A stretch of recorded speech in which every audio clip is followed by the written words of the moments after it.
Si tu veux recevoir des messages puissants chaque semaine, abonne-toi dès maintenant. Pour ne rien rater et laisse un commentaire pour que la grâce de Dieu te localise. Dieu n'a jamais destiné ses enfants à vivre une foi ordinaire dans chaque croyant. Il a placé des capacités spirituelles uniques, conçues pour édifier, guérir, éclairer et impacter le monde. Les dons spirituels ne sont pas un mystère réservé à quelques-uns, ils sont l'expression de la puissance de Dieu à travers des vases disponibles dans ce message profond du pasteur Marcelo Tunasi. Découvre comment reconnaître les dons que Dieu t'a confiés, comment les activer et comment les utiliser pour sa gloire. Les miracles sont faits pour la gloire de Dieu. Les miracles ne sont pas faits pour la gloire de l'homme de Dieu. Lorsque Dieu commence à faire des miracles et que la gloire commence à revenir à un homme, tremblez, fuyez, bientôt il va frapper. Parce que Dieu ne partage sa gloire avec personne. Lorsque Dieu t'utilise dans les miracles, tu dois beaucoup enseigner sur l'adoration. Enseigner aux hommes d'adorer Dieu. Parce qu'ils seront prêts à t'adorer toi, parce qu'ils ne le voient pas. Les apôtres ont eu du mal, dans leur ministère, à garder les hommes attachés à Dieu. Les hommes étaient prêts à les adorer, à offrir des sacrifices, leur ont donné le nom des dieux romains, grecs. Pourquoi? Ils sont étonnés. Chaque fois qu'il y a les miracles, ça ne doit pas se tourner en salle de spectacle, ça ne doit pas se tourner en gloire de l'homme. C'est pourquoi je suis contre tous ces hommes de Dieu qui ont un fidèle dans l'église qui devient leur atalakou spirituel. Quand on veut les présenter, c'est lui qui doit le glorifier et puis il monte en chair. Toutes ces glorioles, toutes ces gloires qu'on donne diminuent le miracle et amènent le jugement de Dieu. Ce n'est pas l'homme qui fait, c'est Dieu qui fait. Amen, hein? C'est Dieu qui fait. L'éthique dans le miracle, ce n'est pas tourner le miracle en spectacle charnel, en gloire humaine, mais tourner tout le miracle vers la gloire de Dieu. Et le miracle doit amener à la repentance et à la crainte de Dieu. Alléluia. Lorsque le miracle n'amène pas à la repentance, n'amène pas à la gloire de Dieu, c'est un miracle inutile. C'est un miracle perdu. Parce que Dieu fait tout pour qu'on l'adore, pour qu'on le glorifie. Alléluia. Le miracle doit jeter le païen par terre pour qu'il se répande. Il doit édifier la foi du chrétien pour qu'il adore Dieu. Mais si le miracle concentre l'homme vers l'homme, c'est un miracle perdu, usurpé. Amen.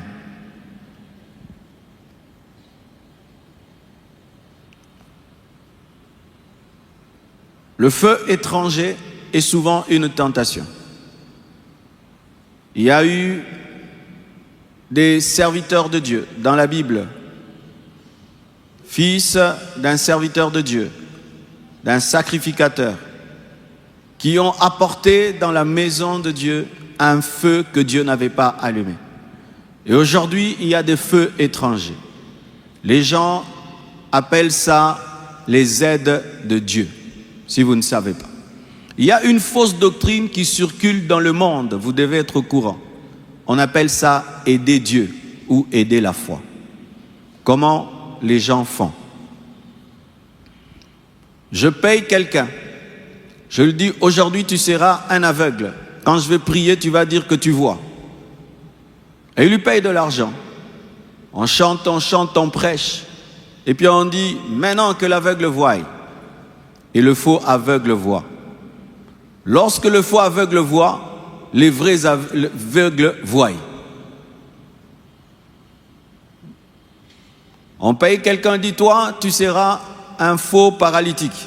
On lui donne même un plâtre qui est faux. Il met un plâtre, mais qui n'est pas un vrai plâtre. En plein culte, sois guéri. Et puis la personne ouvre le plâtre et marche. Et les gens qui ont des vraies maladies guérissent. Ils appellent ça aider Dieu. Comment ils sont arrivés à ça.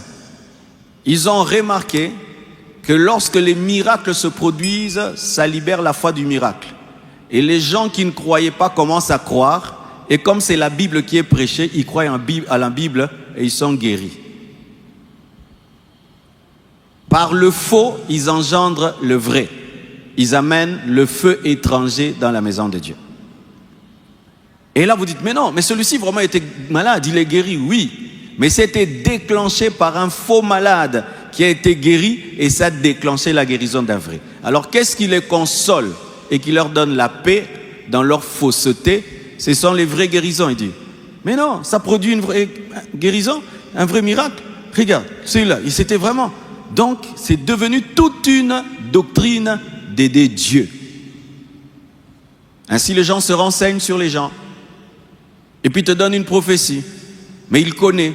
Quand maintenant, il va dire en public ta vie, qu'il connaît, celui-là maintenant, qui n'est pas au courant et qui n'a pas donné d'informations, croit. Et puis, son esprit s'ouvre et il peut aussi voir en lui. C'est toute une doctrine aujourd'hui. Et il y a même certains jeunes, vous priez même dans des églises sérieuses, vous croyez en de telles choses. J'en reçois au bureau. Je ne parle pas en l'air, j'en reçois au bureau. Des jeunes qui font de telles choses. Certains deviennent fous sur des montagnes et vivent des choses sur des montagnes.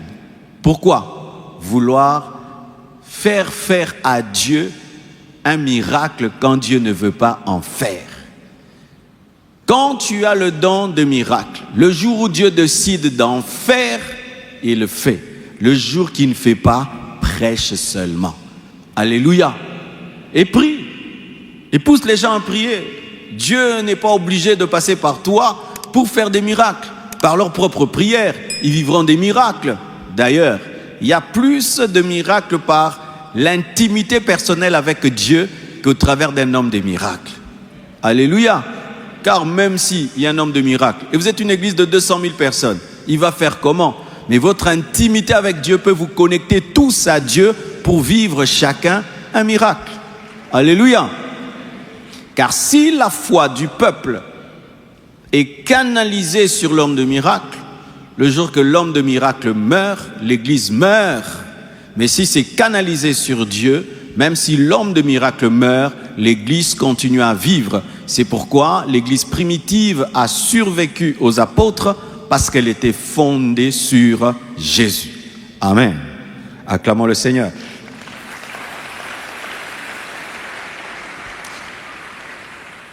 Il ne faut pas aussi, dans le domaine des miracles, forcer les témoignages. Si quelqu'un veut témoigner, il témoigne. S'il ne veut pas témoigner, tu le laisses tranquille. S'il veut témoigner publiquement, il témoigne. S'il veut témoigner anonymement, il témoigne. S'il veut montrer son visage, il montre. S'il veut cacher son visage, il cache. S'il veut donner son nom, il donne. S'il ne veut pas donner son nom, il ne donne pas. Mais il ne faudrait pas que les gens aient une pression. Tu dois témoigner, tu dois témoigner, tu dois témoigner, tu dois témoigner, tu dois témoigner. Et forcer toujours à l'église qu'il y ait des grands témoignages. Toujours. Il y a des églises qui ne grandissent que par des grands témoignages. Et le pasteur doit toujours dire, ce dimanche, il y aura quel grand témoignage je vais chercher. C'est dimanche. Toi, viens. Toi, tu es dans cette église, ça fait combien d'années? Tu n'as jamais témoigné. Allez, toi, tu es dans cette église. Ça devient du forcing. Ce qui est de Dieu, on ne force pas. Ça grandit soi-même, calmement et calmement. Alléluia. Un jour, je regarde à la télé une église. Ah, j'ai eu mal. Il y avait un homme, il était infirme. Alors ce pasteur veut se donner la gloire qu'il est l'homme qui change la vie des gens. En plein culte, il dit à une jeune fille, tu vas l'épouser. Je te donne une femme. Et on donne à cette jeune fille ce garçon. Si elle avait choisi, ok, mais imposée par le pasteur, la jeune fille épousera cet homme-là qui était infirme. Et rien qu'à regarder la fille, elle était malheureuse. On leur a offert maison, voiture et tout le reste, elle était malheureuse. Le pasteur le présente, regardez, j'ai changé la vie de cet infirme, il est devenu grand. Oui, toi tu es devenu grand en ayant changé la vie de cet infirme. Mais la jeune fille là, est-ce qu'elle est heureuse? Est-ce qu'elle a choisi? Nous connaissons des femmes qui ont épousé des infirmes, des hommes qui ont épousé des infirmes, mais c'était volontaire. Tu l'aimes tel qu'il est. Mais quand c'est imposé pour déclencher un grand témoignage à l'église, c'est la chair. L'œuvre de Dieu n'a pas besoin de forcing. L'œuvre de Dieu n'a pas besoin de forcing. Alléluia. L'œuvre de Dieu n'a pas besoin de forcing. Regardez comment nous avons grandi. On était à la maison, on est né bébé, on nous nourrissait, on nous lavait. Aujourd'hui, nous sommes des papas, nous avons des enfants. Est-ce qu'il y avait un forcing? Aujourd'hui, tu vas grandir, on te tire les pieds, on te tire. Toi, cet enfant ne grandit pas. Est-ce que c'était ça? On dort, on se réveille. On dort, on se réveille. Et puis on est là. Alléluia. Quand Dieu fait, il fait. Quand Dieu ne fait pas, gloire à lui. Ne forcez pas des témoignages, ne forcez pas les miracles, ne forcez rien. Amen. Même quand vous imposez les mains. Vous savez, nous, quand on a reçu l'onction du Saint-Esprit, on était tombé dans le piège qu'il faut que les gens seulement tombent. Parce que tomber, c'est un miracle, hein, c'est un miracle. Alors on a grandi dedans. Alors un jour, je vais en retraite, et puis je suis allé à l'Uniquine. Il y avait un grand service de puissance, et on m'invite. Marcelo, mais viens prier aussi pour les gens. Ok, je venais d'une retraite terrible. J'arrive là, je te touche un peu, tu tombes. Je te touche un peu, tu tombes. Ah, je commence au coin là-bas. J'arrive quelque part là. Ah, tu es déjà habitué, tu vois qu'il continue, gars. Je touche un garçon. Ah, il résiste. J'appuie. Il résiste, j'appuie. Il descend vraiment comme ça. Et puis il a dit, ah. Il s'est fâché. Ah. Et puis je dis, mais oui, il a raison. Moi aussi, qu'est-ce que j'ai? Je vais seulement le faire tomber. Ce jour-là, j'avais changé. Je te touche, tu tombes. Tu tombes pas, gloire à Dieu. Je sais que ce n'est pas le tomber qui fait que tu es guéri, que tu es délivré. Dieu l'a fait par la foi. Alléluia. Sinon, tu vas commencer à forcer même des doubles. Maintenant, tu deviens judo. N'ayez pas tout cela. Amen. Hein? Je vais vous raconter l'histoire de l'un de mes premiers miracles pour vous dire à quel point le miracle est étonnant et tu n'as même pas besoin de forcer. Je peux vous raconter un peu? Alors, c'était un miracle de guérison. Lorsque j'étais à l'école Massamba, je prêchais beaucoup la parole. Et lorsque c'était la période des examens d'État, on s'était enfermé quelque part pour préparer les examens d'État. On appelait ça maquis. Et au maquis, je prêchais matin, soir. Et puis un jour, quelqu'un dit, Marcelo, tu nous déranges ici, Jésus, matin, midi, soir, là. Il dit, j'ai un problème. Tu vas prier ton Dieu maintenant qu'il me guérisse. J'ai dit, Tu vois, quand tu parles le Dieu des théories, hein, maintenant quelqu'un te dit, je ne veux plus de théories. J'ai joué au football là, je suis tombé, je me suis luxé l'épaule. Que ton Dieu me guérisse maintenant. Et il m'a défié devant les amis. Frère, j'avais 17 ans ou 18 ans. Le pasteur n'est pas là, il n'y a pas de chorale. Et tout le monde attend. Il dit, prie que ton Dieu me guérisse. J'ai voulu m'échapper. Dire non, les choses de Dieu m'a dit non. Relève le défi. J'ai dit, que je relève le défi. Oui. Il t'a défié. Il fait quoi? Oh, mais prie. Heureusement, en ces temps-là, je lisais beaucoup l'histoire d'Élie, le défi du mont Carmel et la prière d'Élie, là, je l'avais mémorisée. Tu m'as dit, fais la prière d'Élie. J'ai dit, ok. Frère, tu sens une tension. Et j'étais assis sur mon lit, lui sur son lit, et les amis sont venus autour du lit. Au moment où on croisade à mon nez. Alors qu'on était une dizaine maximum. Hey, frère, c'était parmi mes plus grandes épreuves de foi dans ma vie chrétienne. Et puis, tu me dis, relève le défi, prie. J'ai dit, fermons les yeux, on va prier. Tu sens que ton ami qui t'a défié, il ne veut pas guérir. Il veut que quand tu vas prier, qu'il ne guérisse pas pour prouver aux gens que ton Dieu est un faux Dieu. Imagine. Toutes les conditions sont réunies pour que tu échoues. Même les gens qui sont autour là ne croient pas au miracle. Ils attendent seulement se moquer de toi. Je ferme les yeux. Je commence à prier. Tu sais, quand tu as peur du résultat, la prière devient très longue. Des fois, les longues prières que nous faisons là, c'est la peur. J'ai fait une longue prière. Dieu m'a dit Amen. J'ai dit, hey, amen veut dire ouvrir les yeux et demander si ça va. Je ne veux pas d'amen. Je continue. Et puis Dieu m'a dit, amen. J'ai dit, amen. Frère, tu ouvres les yeux petit à petit. Et puis lui me regarde.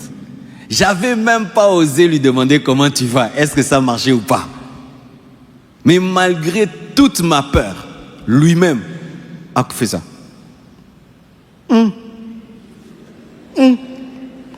Bamasta. Et l'ongwe.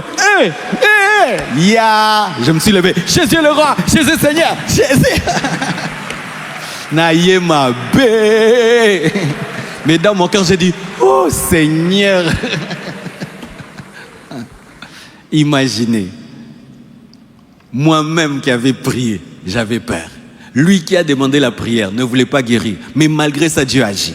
Maintenant, tu es un vrai pasteur, un vrai enfant de Dieu. Tu veux que Dieu agisse. Les gens aussi veulent que Dieu les guérisse. Pourquoi tu vas forcer? Dieu va guérir quelqu'un. Et s'il ne guérit pas, ce n'est pas le jour. Il guérira. Parce que là, toutes les conditions étaient réunies pour qu'il n'y ait pas de miracle. En plus, il n'y avait pas d'affiche, il n'y avait pas de banderole. Ce garçon-là a cru, les jeunes ont cru, mais ça n'a pas fait un grand impact dans l'école.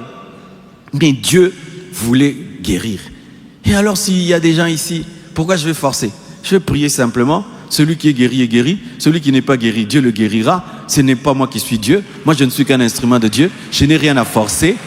Point barre. Oh, donne-moi l'amen. Donne-moi l'amen. Ne forcez pas. Ni les témoignages, ni les miracles. Ne changez pas les miracles en spectacle pour la gloire de l'homme. Ne donnez pas à l'homme la gloire qui revient à Dieu. Acclamons le Seigneur. Là, j'ai fini avec les dons de puissance. Parlons des dons d'inspiration, c'est-à-dire les dons vocaux qui expriment ce que Dieu a dit. Les dons d'inspiration, troisième type de dons. Il y a les dons de révélation, il y a les dons de puissance et maintenant les dons vocaux ou les dons d'inspiration. Les dons d'inspiration qui parlent, qui expriment ce que Dieu a dit. Les autres, c'est que Dieu montre, ce que Dieu fait. Et là, c'est que Dieu dit. La prophétie. C'est quoi une prophétie? La prophétie est un message inspiré du Saint-Esprit pour édifier, exhorter et consoler. Retenez ça. La prophétie est un message du Saint-Esprit pour édifier, exhorter et consoler. Vous allez vous rendre compte que dans la prophétie, premièrement, il n'y a pas de révélation. Lorsqu'il y a une parole de connaissance dans la prophétie, alors il y a des révélations. Lorsqu'il y a une parole de sagesse dans la prophétie, alors il y a une sagesse pour résoudre un problème. Mais la prophétie basique, standard, console, édifie, exhorte. Amen. C'est-à-dire que tu ne peux pas demander à quelqu'un qui a un don de prophétie de te révéler d'abord des choses cachées, ni du passé, ni du présent, ni du futur. Le don de prophétie, ce n'est pas d'abord ça. C'est d'abord pour consoler, exhorter, édifier. Mais si dans la prophétie, il y a la parole de connaissance, là maintenant, il peut te parler du passé, du présent et du futur. Amen.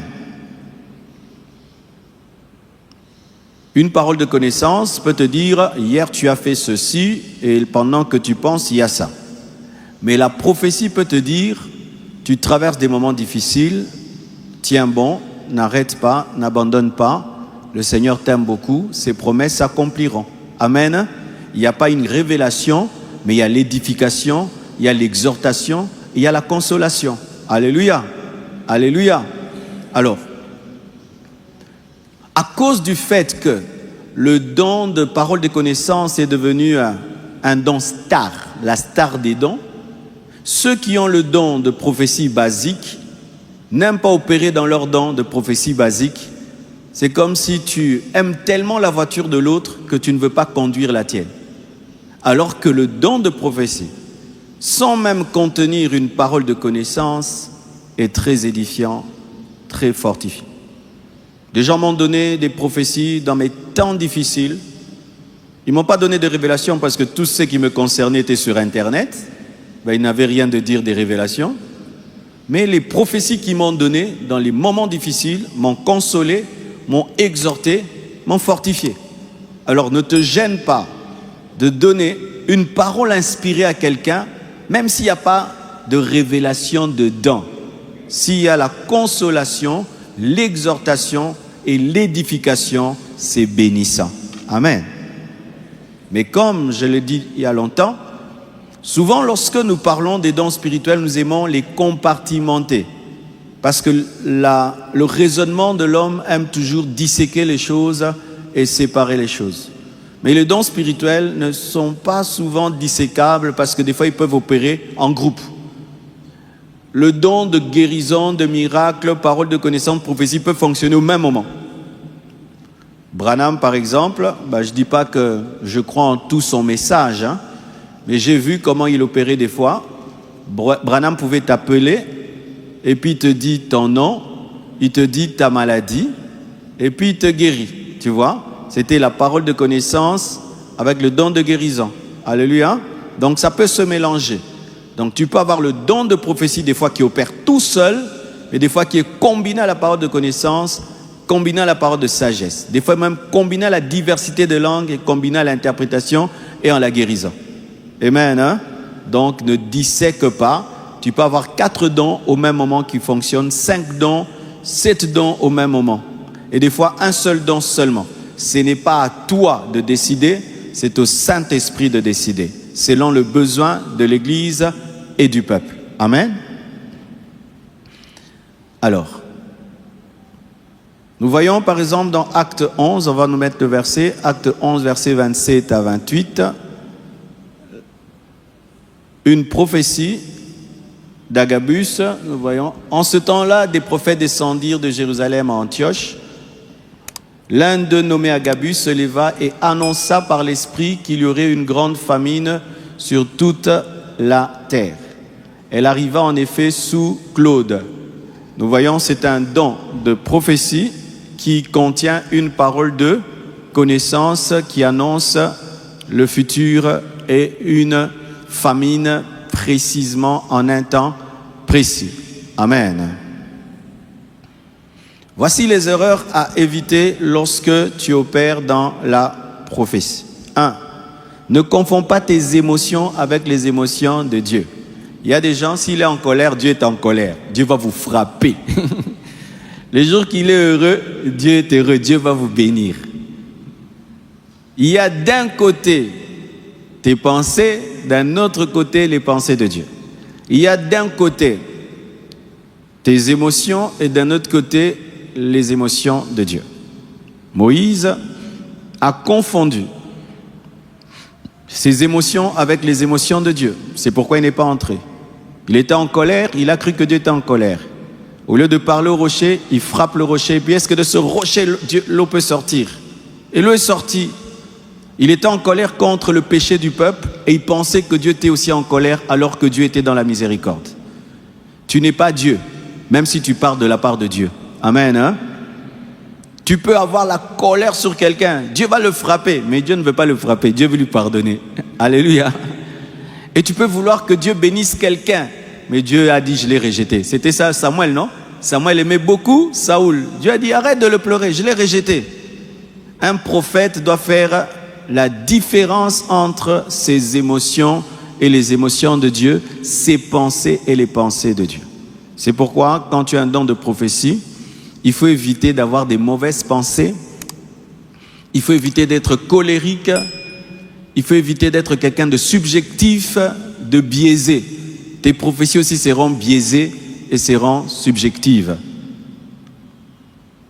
C'est pourquoi, même quand tu prophétises souvent, si tu n'es pas sûr que tu as beaucoup prié, que tu as beaucoup médité la parole, que tu n'es pas assez rempli du Saint-Esprit, ne prophétise pas. Tu risques de prophétiser tes pensées. Tu risques de prophétiser tes sentiments parce que tu n'es pas rempli de l'Esprit. C'est la plénitude de l'Esprit qui t'aide à distinguer le toi et le Dieu. Amen. Le toi et le Saint-Esprit. Sinon, tu vas tout mélanger et tu peux donner une prophétie qu'on appelle kizoba-zoba, tchanga-tchanga. C'est-à-dire au début Dieu, au milieu toi, à la fin Satan. Amen. Ah oui, moi je connais des gens comme ça. Il te dit au départ, c'est Dieu. Mais à la fin, il dit, et Dieu m'a dit que tu me donnes ta voiture. Cupidité, envie. Faites attention aux prophéties. Hein. Une prophétie peut commencer Dieu, à la fin, la cupidité. J'ai vu des gens, ils prophétisent c'est Dieu. Mais quand il va faire le service des offrandes, la cupidité. Vous avez aimé l'onction qui est sur moi? Qui veut cette onction qui est sur moi? Les gens viennent. Dieu veut que les bijoux, en or, en or, en or. Moi j'ai vu ça. Les gens le poursuivent. Prends mes bijoux. Non, non, non, ça c'est petit, ça c'est petit. Oui, oui, oui. Mais au début c'était Dieu. Mais à la fin, c'est Satan. Tu vas dans une famille, le Seigneur t'utilise. Tu prophétises, ça arrive. Ça c'était Dieu. Mais quand il y a l'accomplissement, la chair peut venir. Tu demandes maintenant la reconnaissance. Maintenant Dieu a dit pour son serviteur que puisse lui donner la maison. Escroquerie. Amen, hein? Escroquerie. On donne librement, selon qu'on a décidé dans son cœur. Que personne ne vous donne une prophétie sur ce que vous devez donner. Que Dieu te parle d'abord et puis tu donnes. Quelqu'un n'a pas le droit de venir dans ta maison, dire Dieu a dit donne la télé. Vous m'entendez, hein? Quelqu'un n'a pas le droit de venir chez toi à la maison. Dieu a dit donne-nous ta voiture. Non. Dieu te parle, toi-même tu donnes la voiture. Est-ce que vous m'entendez? C'est bizarre des fois quand tu libères les gens des escrocs, ils sont fâchés. Vous voulez qu'on vous escroque, hein? Alléluia. Personne n'a le droit de le faire. Même dans le domaine du mariage, personne ne peut t'obliger d'épouser quelqu'un par prophétie. Non. Et voici une sagesse que vous devez avoir. Lorsque tu as prié pour quelqu'un et Dieu te montre que telle, c'est la femme de sa vie, si tu ne veux pas avoir des problèmes dans la vie, laisse cette personne elle-même voir ce que tu as vu. Parce que quand ils auront des problèmes là-bas, s'ils se sont mariés que par ta prophétie, sans être convaincus et sans qu'il y ait l'amour, tous leurs problèmes seront sur ta tête. Même leur divorce sera sur ta tête. Amen, hein? La sagesse. C'est dire, Dieu, tu m'as montré que c'est elle, montre-lui aussi. Ou tu peux lui parler en conseil. Ah, je trouve que cette fille te va bien. Amen, hein? Quand je dis cette fille te va bien, je ne te force pas de faire ma volonté. Parce que si je dis Dieu m'a dit, tu es forcé. Mais si je dis elle te va bien, ce n'est qu'un conseil, un avis humain. Mais dedans, moi, je sais qu'il y a une prophétie. Comme ça, si... ah oui, il faut se protéger dans la vie. Hein? Amen. Hein? Et ne vous mariez jamais par prophétie. Mariez-vous par l'amour confirmé par la prophétie. Alléluia. Alléluia.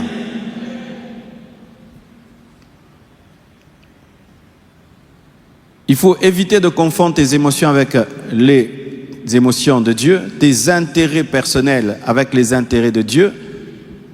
Et aussi, il ne faut pas faire parler Dieu quand il ne veut pas parler. Amen. Dieu m'a dit, Dieu m'a dit, Dieu m'a dit. Un chrétien qui craint Dieu ne dit pas tout le temps Dieu m'a dit, Dieu m'a dit, Dieu m'a dit. Là où il y a trop Dieu m'a dit, Dieu m'a dit, Dieu m'a dit, souvent il y a beaucoup de fausses prophéties. Crains de dire Dieu m'a dit. Les hommes étaient lapidés dans l'ancienne alliance quand ils disaient Dieu a dit et cela n'arrivait pas. Au Congo, les gens sont encouragés. Il dit Dieu a dit, ça n'arrive pas. Il revient encore, il ajoute. Et vraiment, nous les Congolais là, on est courageux. Avant de dire Dieu a dit, prie bien. Amen. Hein? Ne colle pas Dieu a dit à tes penchants, à tes pensées, à tes désirs, à tes suppositions. Lorsque tu n'es pas sûr que Dieu a dit, dis selon ma sagesse, selon ma conviction, mais ne dis pas Dieu facilement. N'ajoute pas Dieu a dit pour donner du poids à tes paroles. Il y a des gens comme ça. S'il ne veut pas qu'on le conseille, Dieu m'avait dit. S'il ne veut pas qu'on le corrige, Dieu m'avait dit. S'il ne veut pas qu'on lui montre une autre option, Dieu m'avait dit. Les Dieu m'avait dit, les trop Dieu m'a dit. On ne les conseille pas souvent. Et souvent, ils se perdent en disant Dieu m'a dit. Frère, je dis toujours ceci. Vous qui dites tout le temps Dieu m'a dit pour tout, Dieu m'a dit. Quand Comment quelqu'un qui est dirigé par Dieu peut avoir une vie petite comme la tienne comme ça? Toi que Dieu tout le temps dit, comment tu peux avoir une vie aussi médiocre? Un homme dirigé par Dieu, il a une vie extraordinaire. Toi, tout le temps, tu dis Dieu, Dieu, Dieu, Dieu, Dieu. Mais on ne voit rien. La plupart des temps, ce sont tes propres pensées. Faites un bilan de vos dieux m'a dit. Amen. Hein? Un seul Dieu m'a dit peut changer ta vie. Vous savez ça? Un seul Dieu m'a dit, vrai, bouleverse ta vie. Dieu a dit à Abraham, quitte, il a quitté. Sa vie a changé. Mais toi, Dieu te dit tout le temps. Le matin, il t'a dit 10 fois. La nuit va te dire 20 fois. Mais regarde ta vie, regarde ta journée. Ça, c'est la journée de quelqu'un à qui Dieu a dit. Oui, vous qui êtes dirigés par des gens qui disent tout le temps Dieu m'a dit, regardez leur propre vie, ça les a amenés où? Donnez-moi l'amen. Quelqu'un, Dieu, Dieu, Dieu, Dieu, Dieu, regarde sa propre vie, ça l'a amené nulle part. Ce sont ses propres pensées.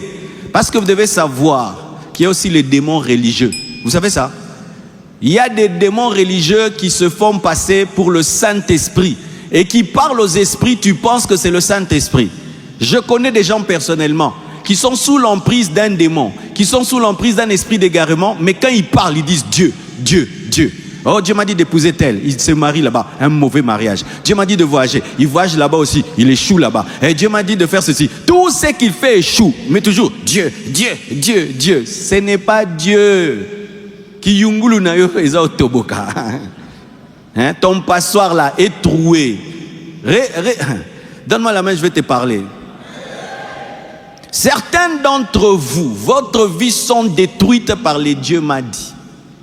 Par les dieux m'a dit. Le problème pour toi, c'est que tu ne fais pas le bilan de tes révélations. Tu ne fais jamais le bilan de tes révélations. Dieu t'avait dit de faire telle affaire, ça a échoué. Dieu t'a dit de faire tel commerce, ça a échoué. Dieu t'a dit, la voie là que tu appelles Dieu, ce n'est pas Dieu. Elle ne t'amène que des erreurs et des échecs. Ce n'est pas Dieu. Aie l'humilité. Et quand tu auras l'humilité, tu vas rechercher la vraie voie de Dieu et tu auras la révélation que c'est un esprit de python, de l'erreur ou bien de religion qui te dirigeait. Il y a un temps qu'on appelle le temps de silence de Dieu qu'il faut respecter. Le problème, c'est que la religion n'aime pas respecter le silence de Dieu. L'orgueil n'aime pas respecter le silence de Dieu. Quand tu es réputé être celui qui reçoit les paroles de Dieu, on vient te voir, tu te sens mal de dire Dieu m'a pas dit, ah Dieu t'a abandonné. Non, Dieu peut être là mais il refuse de parler. Amen. Hein? Dieu peut être là mais il refuse de parler. Ce n'est pas s'il est là qu'il doit toujours parler. Et des fois il peut parler à moi sans te parler à toi. Il y a un temps où Dieu te dit des choses que pour toi, il ne te dit pas des choses pour les autres. En soi, vous n'avez rien à prouver aux gens. Lorsque seulement il y a un esprit de concurrence, de compétition et d'orgueil, c'est quand tout s'abîme. Mais quand tu demeures dans l'humilité, qu'il parle, qu'il ne parle pas, toi tu es calme, l'essentiel que sa volonté soit faite. Amen. Hein? Acclame le Seigneur.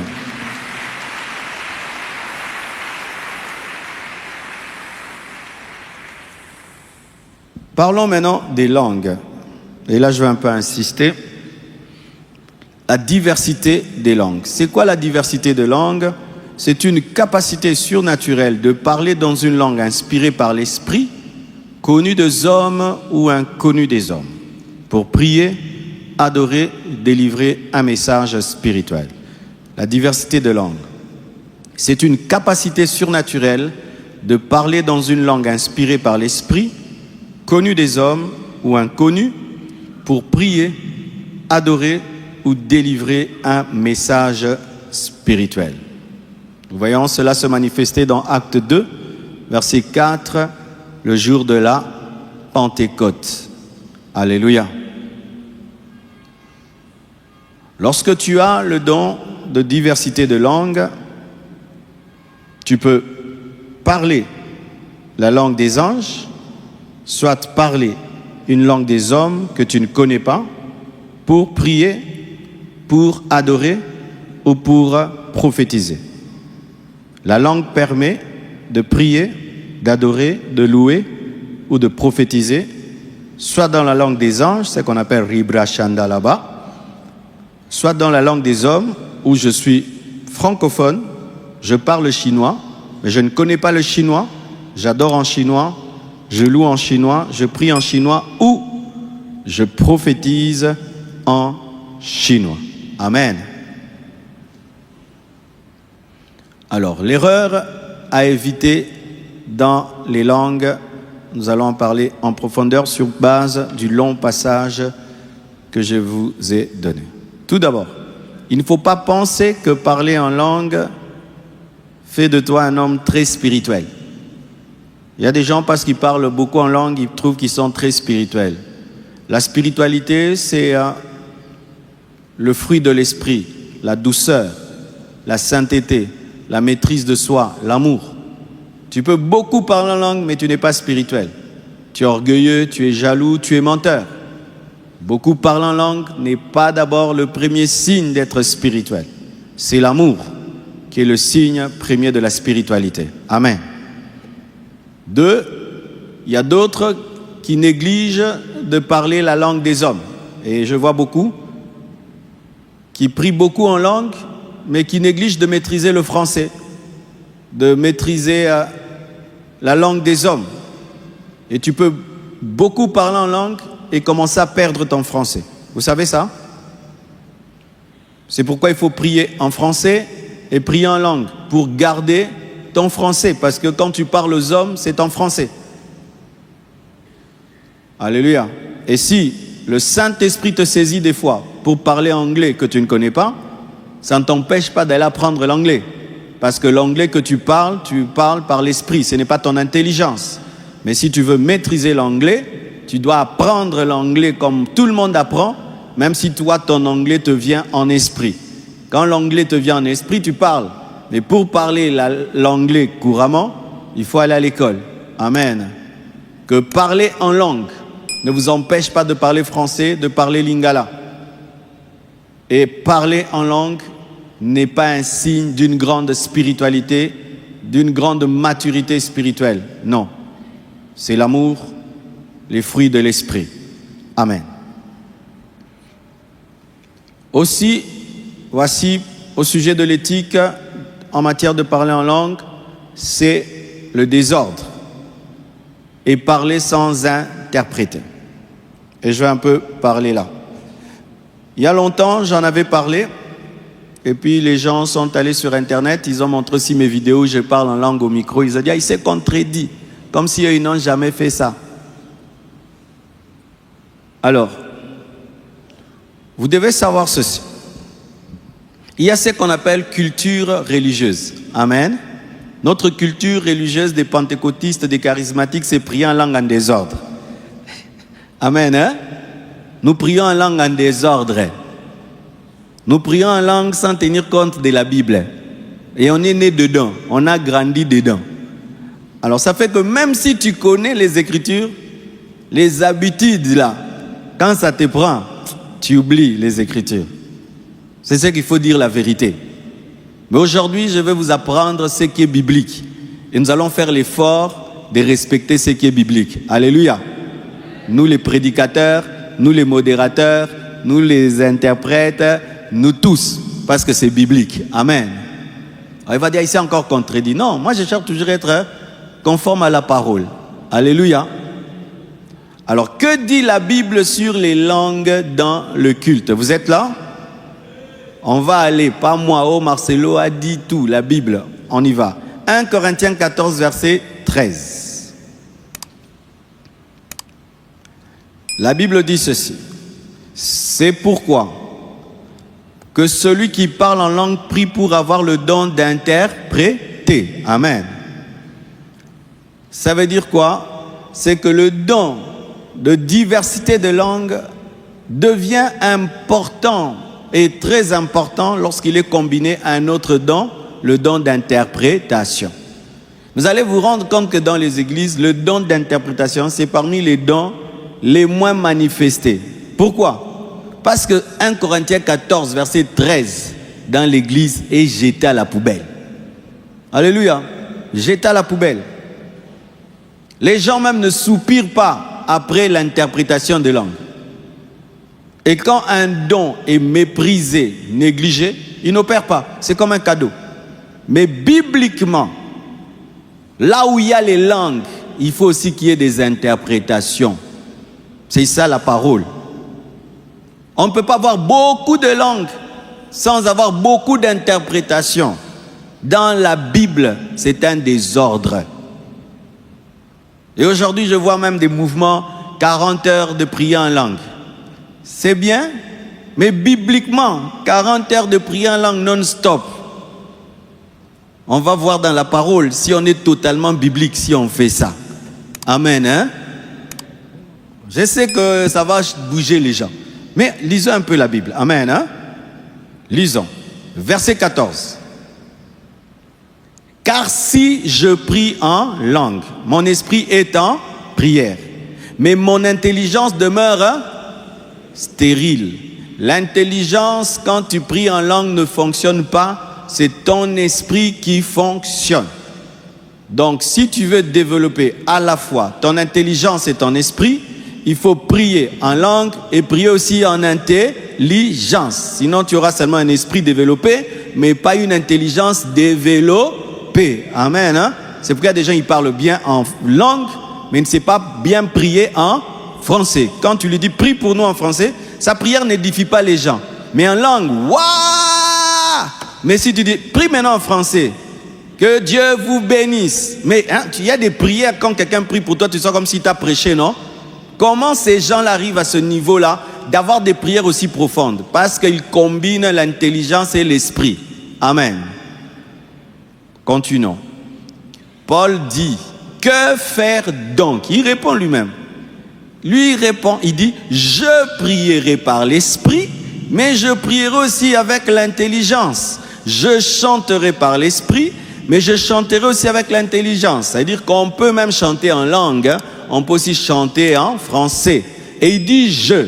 Il dit je. C'est-à-dire quoi? C'est-à-dire une fois que tu as reçu, c'est toi, par l'esprit, qui peut dire, là je prie en langue, là je prie en français. Comme certains. Ah non, et kangakinga na kokoko katangote. Non, je. Amen. Hein? Tu peux décider quand tu pries en langue et quand tu pries en français. Tu ne peux pas dire que tu étais tellement en extase que tu n'as pas pu couper la langue. Non, il dit je. C'est-à-dire que ma volonté fonctionne pour arrêter de prier en langue afin de prier en intelligence. Je. Il dit je. Amen. Hein? Amen. Écoutez encore.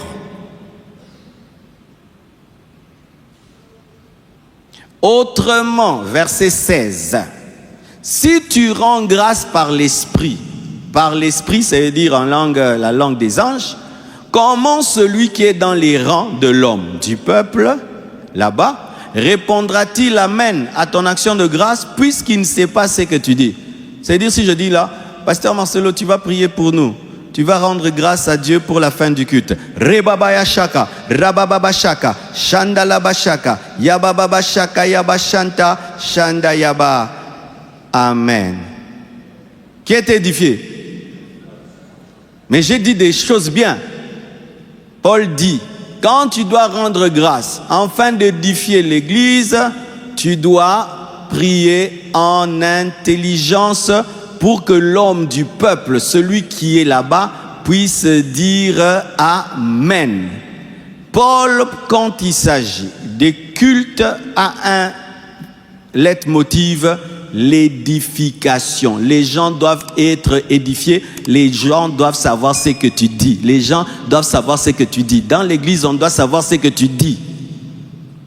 Dans l'église, on doit savoir ce que tu dis. Nos églises, on s'en fout si les gens savent ce qu'on dit. Rêvez ceux qui dorment. Vraiment, ça, c'est la sorcellerie. Comment, quand maintenant j'arrive seulement à des choses aussi importantes, vous dormez? Au début, là-bas, vous ne vous êtes pas endormi. C'est toi qui vas sortir là-bas, qui va me faire dire ce que je n'ai pas dit. Oh, Alobaki, tout parler sur en langue. J'ai dit ça? Est-ce que j'ai dit qu'il ne faut plus parler en langue? J'ai dit qu'il faut parler en langue, mais il faut interpréter. J'ai dit qu'il faut parler en langue, mais il faut édifier les autres. Il faut parler en langue et il faut aussi parler en intelligence. Et surtout en intelligence. Il dit, autrement, si tu rends grâce par l'Esprit, comment celui qui est dans les rangs de l'homme du peuple répondra-t-il Amen? Parce qu'il ne comprend pas à ton action de grâce, puisqu'il ne sait pas ce que tu dis. Verset 17. Tu rends, il est vrai, d'excellentes actions de grâce. Pour ce qui est de l'excellence de l'action de grâce, c'est excellent, parce que c'est en esprit. Mais l'autre n'est pas édifié. Mais l'autre n'est pas édifié. Si tu prends le micro, tu dis, maintenant tu vas prier pour nous en langue. Mais les gens ne sont pas édifiés. Les gens sont édifiés lorsqu'ils comprennent en lingala ou en français. S'ils n'entendent pas, ils ne comprennent pas, il n'est pas édifié. On n'est pas édifié par ce qu'on ne comprend pas. On n'est édifié que par ce qu'on comprend. On n'est édifié que par ce qu'on comprend. Même si c'est la langue qui vient de Dieu, si on ne comprend pas, on n'est pas édifié. Tu es un grand prédicateur, toi tu parles anglais. Nous tous on ne comprend pas l'anglais. Tant qu'il n'y a pas un interprète, on n'est pas édifié. C'est seulement quand il y aura un interprète qu'on va être édifié. Si une prédication, pour qu'elle édifie quelqu'un, il faut un interprète, une langue aussi, si elle n'est pas interprétée, elle n'édifie pas. Elle crée l'atmosphère. Le problème de l'église, c'est que nous confondons l'édification et l'atmosphère. Je peux prier en langue, l'atmosphère de gloire vient. Mais tu n'es pas édifié. Édifier, c'est être bâti, c'est être construit. Je peux prier en langue, l'atmosphère vient, tu tombes, oui. Mais pour ce qui est de la connaissance, tu n'as pas appris quelque chose parce que tu ne sais pas même ce qui t'a fait tomber. Donnez-moi l'amen. J'assume ce que je dis parce que c'est la Bible. Amen. On continue. Tu rends, il est vrai, d'excellentes actions de grâce, mais l'autre n'est pas édifié. Je rends grâce à Dieu de ce que je parle en langue plus que vous tous. Et pour que les gens ne disent pas que non, Paul, tu parles comme ça parce que toi-même tu ne parles pas en langue. Paul dit, moi je parle en langue plus que vous tous. Il dit, moi je parle en langue plus que vous tous. Et d'ailleurs même dans cette église, peut-être je prie en langue plus que vous tous. Demandez à maman Esther, quand je prie seul, 3 heures du temps, 2 heures du temps en langue. Si c'est 4 heures, 3 heures du temps en langue. Quand on prie avec elle, après j'entre en langue. Je prie plus en langue qu'en français. Dans ma prière personnelle, je suis plus en langue qu'en français. Ce culte, je l'ai préparé en langue. Mais je ne vais pas vous bénir en langue. Amen, hein? J'ai préparé cette prédication en langue, mais je ne la prêche pas en langue. Parce que tu dois être édifié. Koriabo Shakaya. Que Dieu te bénisse, mon frère. Mais en route. C'est simple comme bonjour. On se tue pour rien. C'est clair. Même si moi aussi ça m'arrive là, ils ont danger. Mais je sais que quand je fais ça, tu n'es pas édifié. C'est quand je commence à prier en français que tu dis Amen. Vrai ou faux?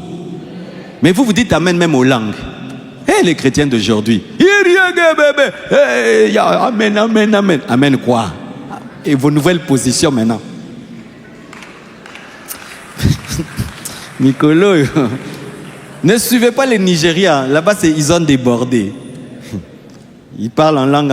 Ils prennent des bouteilles. Ils prennent même des balais. Des chaises. Machine prayer. Tu rends, il est vrai, des excellentes actions de grâce, mais l'autre n'est pas édifié. Je rends grâce à Dieu de ce que je parle en langue plus que vous tous. Mais dans l'église. Mais dans l'église. C'est dire quoi? Quand quelqu'un dit mais dans l'église, c'est dire qu'il parle en langue plus que vous tous où? Où? Je veux savoir si je prêche à des gens intelligents. Toi aussi tu es le dernier. S'il dit mais à l'église, ça veut dire quoi? Où est-ce qu'il parle en langue plus que tout le monde? Paul parlait plus en langue plus que tout le monde où? Où? À la maison. Mais à l'église, il parle en langue plus que tout le monde? C'est comme ça qu'il faut étudier la Bible calmement. Tu enlèves tes émotions, les choses que tu aimes. Tu laisses la Bible te tailler telle qu'elle est. Mais dans l'église, j'aime lui-même, maturité. J'aime mieux dire 5 paroles avec mon intelligence afin d'instruire aussi afin d'instruire aussi les modérateurs, afin d'instruire aussi les modérateurs de VVF. Qui modéraient en langue ici? Des modérateurs en langue. Le bébé spirituel, maintenant, il va prier comment? Nous, quand on était bébé spirituel, comment on apprenait à prier? On volait la prière du modérateur, vrai ou faux? On ne volait pas la prière du modérateur? Maintenant, les modérateurs d'aujourd'hui, on n'a même plus de prière à voler. Il est Egabayagaze, Egezigeba, Mamaya Bacha, Shaya Bababa, Ya. Tu vas voler, Ya Bababa, Yedededede. Mais quand tu le vois, il donne un verset, il donne une parole. Ah, tu prends. Tu rentres à la maison, tu essayes ça. Vrai ou faux? Les gens ne grandissent plus dans la prière parce que nous ne faisons que prier en langue. J'assume tout. J'assume. Je rends grâce à Dieu de ce que je parle en langue plus que vous tous. Mais dans l'église, j'aime mieux dire 5 paroles avec mon intelligence afin d'instruire aussi les autres que 10 000 paroles en langue. Paul préfère 5 paroles en intelligence à l'église que 10 000 paroles en langue à l'église. Mais à la maison, 10 000 paroles en langue. Mais à l'église, 5 paroles en intelligence que 10 000 paroles. Pourquoi? Pour instruire les gens. Donnez-moi l'amen. Et il ajoute, les gens qui vont te contester, prends seulement ce passage, tu lui donnes. Amen, hein? Frères, écoutez maintenant. Ne soyez pas des enfants sous le rapport du jugement, mais pour la malice, soyez enfants. Et à l'égard du jugement, soyez des hommes faits. Il faut grandir dans ta manière de juger les choses et les choses spirituelles. Écoutez maintenant, il est écrit dans la loi, c'est par des hommes d'une autre langue et par les lèvres d'étrangers que je parlerai à ce peuple et ils ne m'écouteront pas, même ainsi dit le Seigneur. Par conséquent, les langues sont un signe non pour les croyants, mais pour les non-croyants. La prophétie au contraire est un signe non pas pour les non-croyants, mais pour les croyants. Acclamons la parole. Ça veut dire quoi? Il y avait une prophétie sur Israël. Comme vous ne m'écoutez pas, il y a des temps qui arrivent, je vais vous prêcher, mais pas en juif. Je vais vous parler dans la langue des païens. Ce sont les diversités des langues. C'est un signe qui confirme l'incrédulité d'Israël. Les langues, lorsque nous parlons langue et nous disons en anglais, en chinois, c'est une prophétie accomplie contre Israël à cause de son incrédulité. C'est un signe pour dire aux Juifs que les temps sont arrivés où Dieu commence à accomplir la prophétie qui vous avait dit que dans les derniers jours, il vous parlera au travers des langues des nations. Les langues des nations contiendront la parole de Dieu. C'est un signe pour Israël incrédule. Amen. Les langues. Mais pour l'Église, quel est le signe? C'est la prophétie. Pourquoi? Parce que la prophétie, on la comprend. Les langues sont un signe pour les Juifs. Les langues incomprises sont des signes pour les Juifs. Mais dans l'Église, le signe, c'est la prophétie. Parce que la prophétie édifie l'Église. Les choses qu'on ne comprend pas, c'est pour Israël. Mais l'Église doit comprendre ce que Dieu lui dit. Amen. Si Dieu t'a donné un message en langue, toi tu donnes, mais tu n'interprètes pas. Comment je veux savoir que Dieu a dit que demain je dois entrer en prière? Si ta prophétie dit sanctifiez-vous, sanctifiez-vous, tu t'arrêtes, Eriyaza, Yamaza, Yabaza. Mais Yabaza dit, ça veut dire dans l'interprétation, sanctifiez-vous. Toi tu t'arrêtes, Yabaza, Yabaza, Yabaza. Sans dire, ainsi dit le Seigneur, sanctifiez-vous demain, car demain Dieu bénira. Comment nous allons nous préparer et nous sanctifier si tu n'as pas interprété? Nous devons arrêter de nous complaire qu'à parler en langue sans interpréter. Nous devons rechercher l'interprétation parce que beaucoup de cultes sont incomplets. Beaucoup de cultes sont incomplets. Et ce n'est pas d'abord votre faute, c'est la faute à nous d'abord, nous, qui tenons le micro et qui avons créé cette habitude. Amen, hein? Et il n'est pas trop tard pour nous repentir. Nous sommes vivants et Jésus est Seigneur. Alléluia. c'est alors que nous aurons des interprétations des langues. Amen, hein? Amen. Et je prie que ce message entre dans toutes les églises Compassion dans le monde. Amen. Si ailleurs on ne va pas vouloir ça, que ça entre dans toutes les églises Compassion dans le monde. Évoluons, toujours le même passage.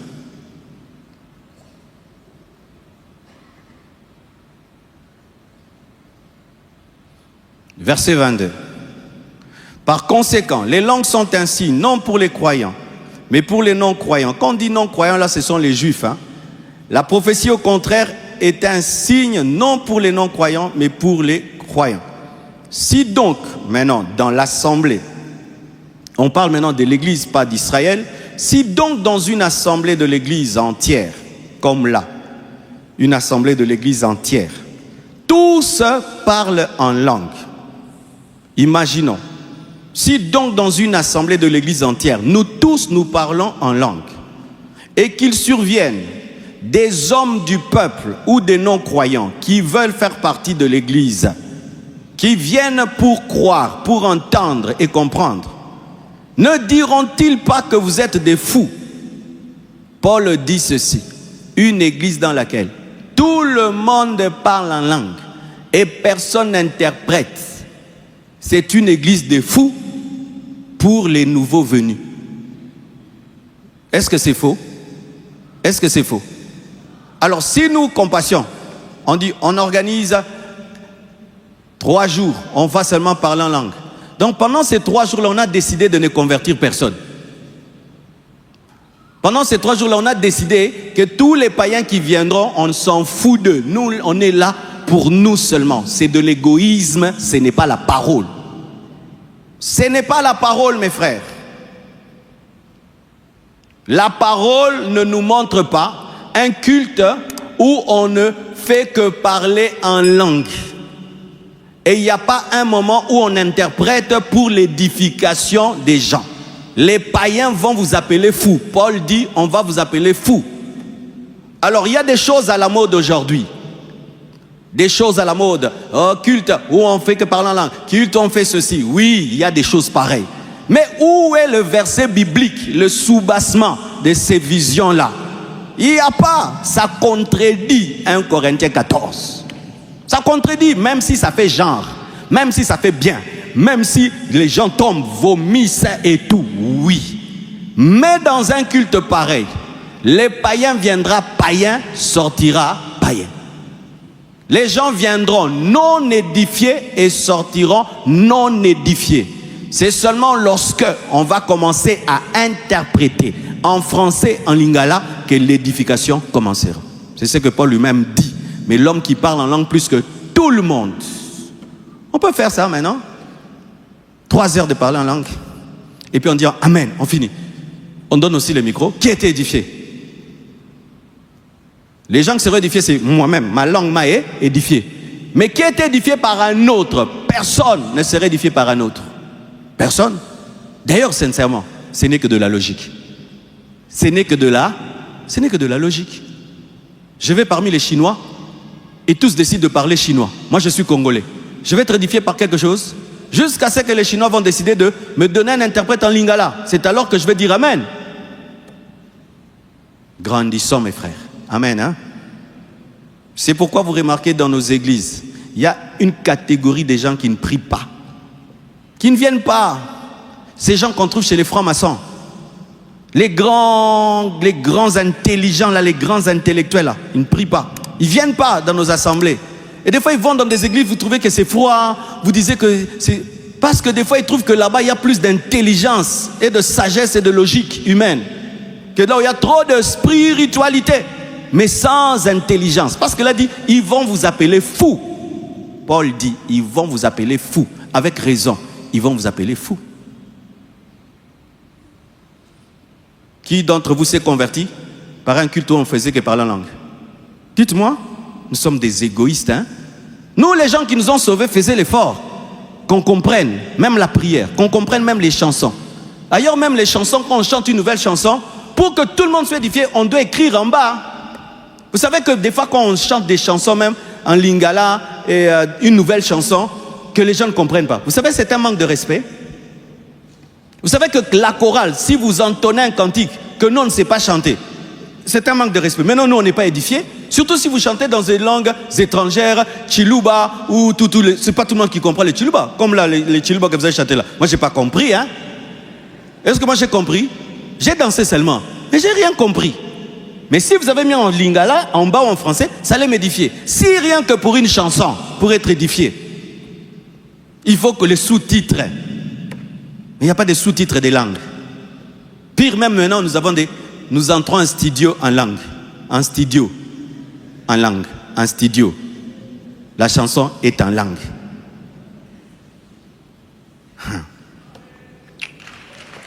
J'assume tout ce que je dis. J'assume. J'assume ça. Donc tu as prévu toi-même que les gens, cette partie-ci, vous ne comprenez pas. Ça, je monte. Aigle. L'aigle est monté. Il dit cette partie de la chanson-là, vous n'êtes plus dedans. Ce n'est pas parce que ça fait du bien qu'on sent des choses que c'est toujours biblique. Moi aussi, j'ai fait ça, mais je dois reconnaître les Écritures. Amen, hein? Et je vais faire l'effort désormais de me tenir aux Écritures. Donne-moi la main. Rappelez-moi, pasteur. Évoluons pour finir. Verset 24. Là, on dit que si tous parlent en langue, le peuple, les non-croyants, ne diront-ils pas que vous êtes fous?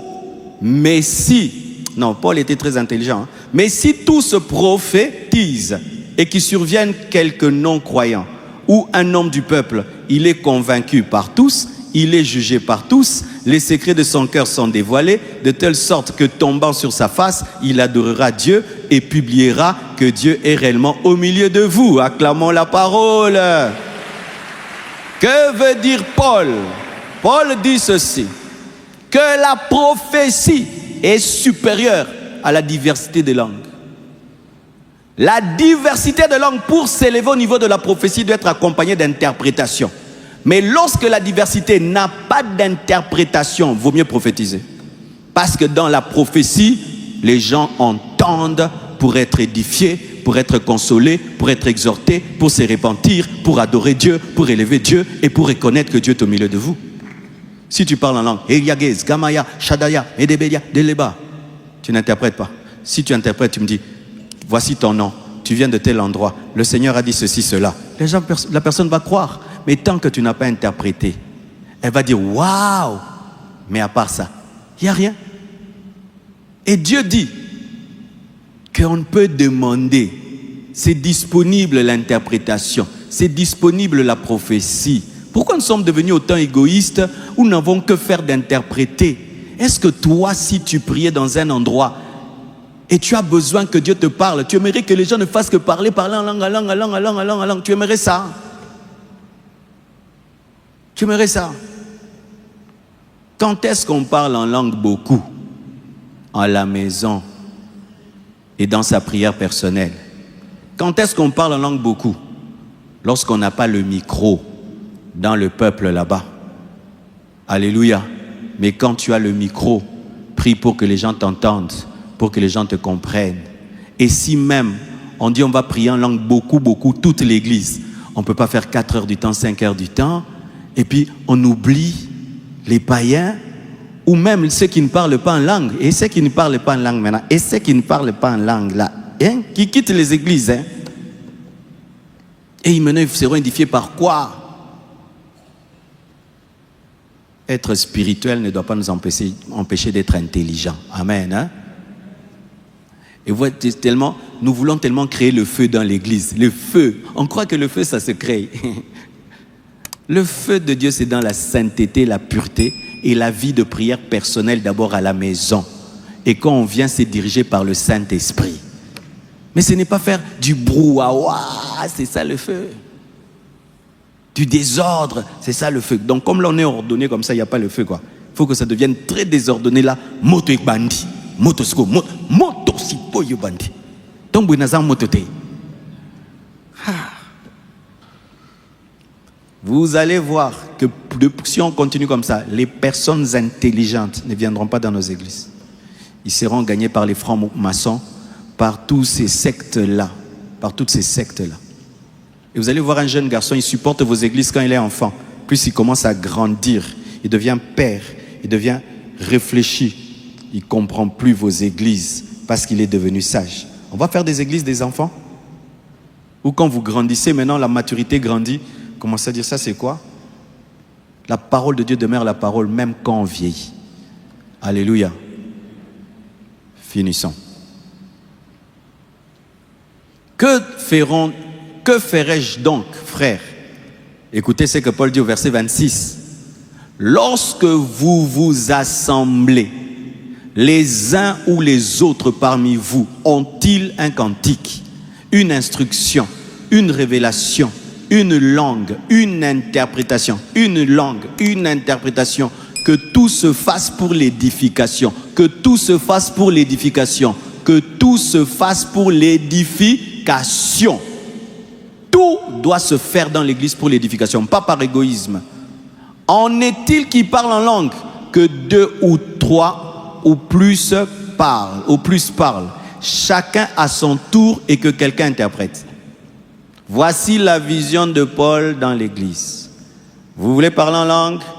Quand on dit parler en langue, il y a 2 sortes de parler en langue. Il y a la parler en langue prière et la parler en langue message. Là, il est en train de parler des gens qui ont reçu des messages en langue. Voici comment on fait à l'église. Tu as reçu un message en langue. On se tait, on te donne, tu parles. Et puis tu arrêtes, l'autre parle, l'autre parle. Quand vous finissez, on interprète. S'il n'y a pas d'interprète, vous vous taisez. C'est ce que dit la Bible. C'est ce que dit la Bible. Alléluia. Si tu veux prier pour nous en langue, on ne va pas dire Amen parce qu'on n'a pas entendu. On attendra quand tu vas parler en français, en lingala, pour dire Amen. Parce qu'on ne sait pas dire Amen à une prière en langue. C'est-à-dire, dans l'église, il faut toujours faire l'effort de parler dans la langue que les gens connaissent et comprennent pour qu'ils soient édifiés. Mais quand tu es seul, tu t'en fous des autres. Quand c'est ta prière, tu n'as pas besoin des autres. Mais quand c'est pour nous, tu dois nous édifier. Alléluia. Quand tu fais ta prière pour toi-même, prie en langue comme tu veux.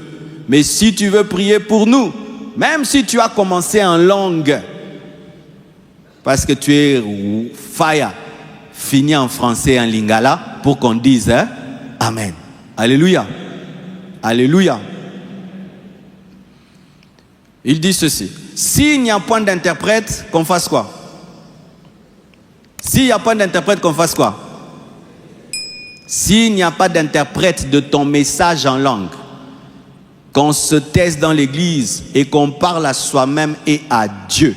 Tu parles à toi-même en langue, tu parles à Dieu en langue. C'est-à-dire, si ta langue ne peut pas être interprétée, parle-la à toi-même. Alléluia. Et parle-la à Dieu. Mais si tu veux nous parler à nous, interprète-la. Mais si tu ne peux pas l'interpréter pour nous tous, parle à toi-même et parle à Dieu. Alléluia. Mais d'ailleurs, c'est correct, non? Si je suis chinois et je ne parle que chinois et je vais te parler en chinois, tu ne comprends pas. Ben, je vais continuer à parler à moi-même en chinois et parler à Dieu en chinois. Mais quand je vais te parler à toi, comme tu ne me comprends pas, je ne vais pas te parler. J'attendrai le jour que je saurai parler ta langue où tu comprendras la mienne. C'est de la logique.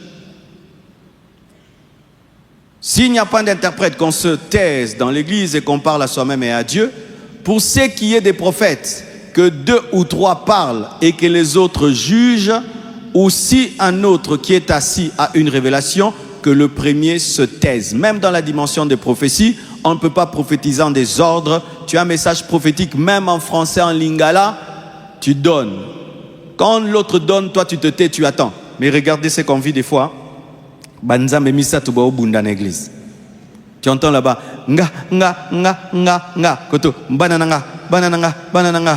Là-bas, boyoka. Maintenant, le Dieu d'ici et de là et de là-bas, là, ils ne s'entendent pas. Quand l'onction tombe et tu sens que tu as un message de Dieu et que l'autre a déjà commencé, tu attends. Amen. Hein? Lorsqu'il finit, toi aussi, tu commences parce que l'esprit du prophète est soumis au prophète. L'autre commence en langue et toi, tu as l'interprétation. Laisse qu'il finisse sa langue et puis tu donnes l'interprétation. Alléluia.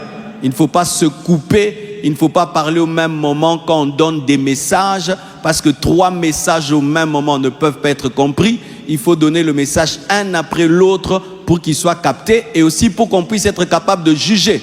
Quand les messages sont donnés avec confusion, on n'a pas le moyen de juger si c'est vrai ou si c'est faux. Si tout le monde ici commence à prophétiser au même moment, on ne sait pas juger si tu as menti ou tu as dit la vérité. On doit rester calme, on t'écoute, tu finis, on écoute l'autre et puis on juge. Non, ça c'était vrai, ça c'était faux, ça c'était faux, ça c'était vrai.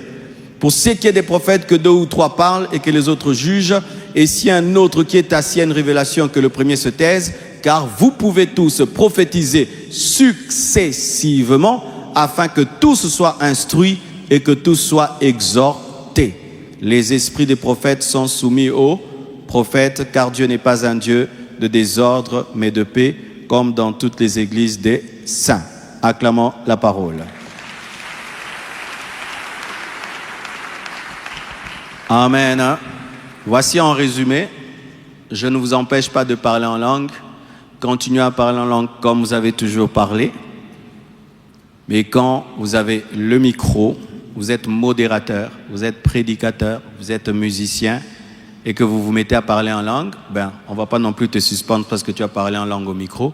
Mais si tu ne fais que ça et ça, on n'est pas édifié. Rentre en français, rentre en lingala pour qu'on prenne et qu'on dise Amen. Quand vous voulez faire des réunions où vous ne voulez que parler en langue et vous n'interprétez pas, sachez que ces réunions-là ne vont pas édifier les nouveaux venus et les autres. Faites tout par pour édifier. Que Dieu vous bénisse abondamment. Merci. Seigneur Dieu, merci pour cet enseignement. Je prie qu'il édifie plusieurs ici et partout dans le monde. Aide-nous à être conformes aux Écritures, sans rien ajouter ni retenir. Donne l'intelligence spirituelle à tout un chacun. Au nom de Jésus-Christ. Amen.